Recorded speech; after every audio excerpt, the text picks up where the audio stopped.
हरिओम। हरिओम।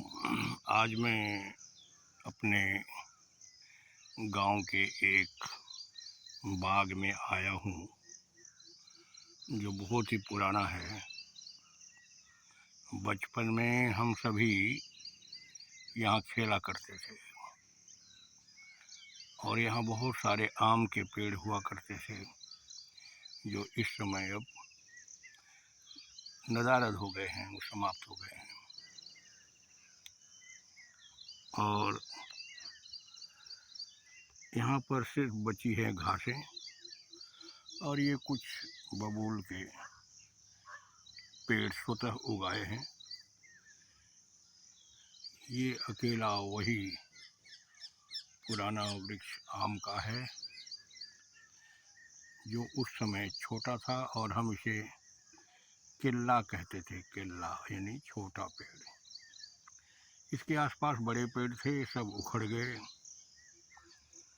और जो इसको लगाने वाले थे वो चले गए इस संसार से और बच्चे चले गए विदेश।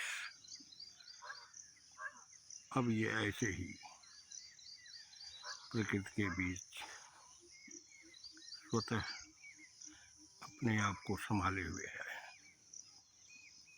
ये जो सामने आपको वृक्ष दिखाई दे रहा है आम का, ये तब का है। मुझे लगता है कि इसकी उम्र कम से कम 80-90 साल तो अवश्य होगी। इस पुराने वृक्ष ने अपने ऊपर बिठा रखा है पीपल के पेड़ को। यानी इस वृक्ष की शाखाएं चारों ओर फैली हैं, लेकिन कंधों पर उगाया है अश्वत्थ पीपल। और ये पीपल का पेड़ आप देख रहे हैं कि आम की जड़ से लगभग पाँच नहीं तो 3-4 मीटर ऊपर से शुरू हुआ है। वहाँ पर इसकी शाखाएं अलग हुई थीं और किसी पक्षी ने आके यहाँ बीट किया, मल त्याग किया और उससे ये पीपल का वृक्ष उत्पन्न हो गया। और ऐसी मान्यता है कि पीपल, बरगद,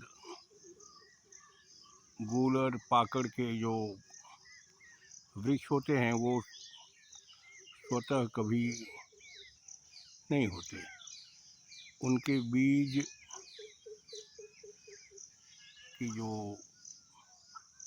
प्रोसेसिंग है वो पक्षियों के द्वारा होती है। पक्षी उनके फल को खाते हैं, पचाते हैं और जो मल त्याग करते हैं उनसे जो छोटा सा बीज कहीं गिरता है वह वृक्ष का रूप लेता है। तो लोगों ने मुझे बताया कि पीपल का पेड़ भी ऐसे हुआ है। नीचे आम का पेड़ है, उसके कंधे पर ये पीपल का पेड़ है और पीपल ने उसे स्वीकार किया।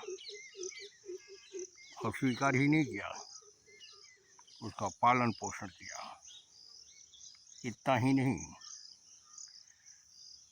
उसने उसकी सुरक्षा भी संभाली हुई है। धन्य है यह आम का वृक्ष और महान है यह पीपल और इनका प्रेम। आज जब मनुष्य मनुष्य से धर्म, जाति, भाषा, प्रांत के नाम पर भिन्नता का अनुभव करता है, अलगाव समझता है, उस समय यह वृक्ष हमें संदेश देता है कि सह अस्तित्व से जीवन सुखी हो सकता है। और इस आम के पुराने वृक्ष ने सिर्फ पीपल को ही नहीं संभाला, आप देखें एक और दूसरा वृक्ष भी उसकी टहनी पर उग आया है। मुझे इस छोटे पत्तों वाले वृक्ष का नाम तो नहीं पता है, लेकिन है कोई छोटा सा वृक्ष। देख रहे होंगे ये इसकी एक डाली पर बड़े ही मज़े से आनंदित है।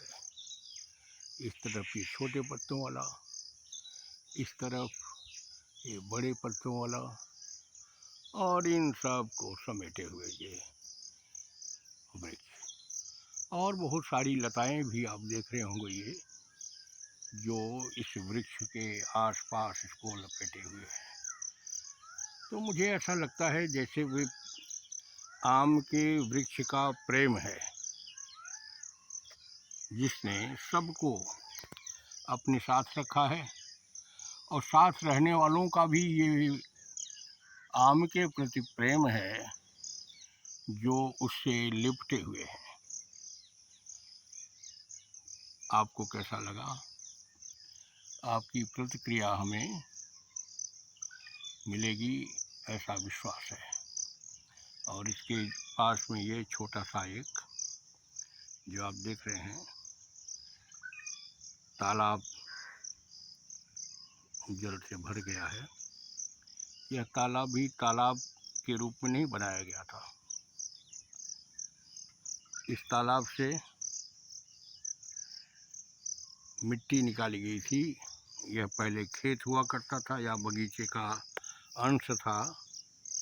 इसकी मिट्टी से घर बनाया गया था और ये गहरा हो गया। गहरे होने के बाद यह तालाब का रूप लेकर आज यहाँ पर स्थित है। बस आज इतना ही। नमस्कार, बहुत बहुत नमस्कार आप लोगों को। आज प्रातःकाल उठा तो गांव की सैर करते समय मुझे लगा कि अपने गांव का कुछ दृश्य आप तक पहुंचाऊं और आपको भी प्रातःकाल नमस्कार करूं। जय सिया राम।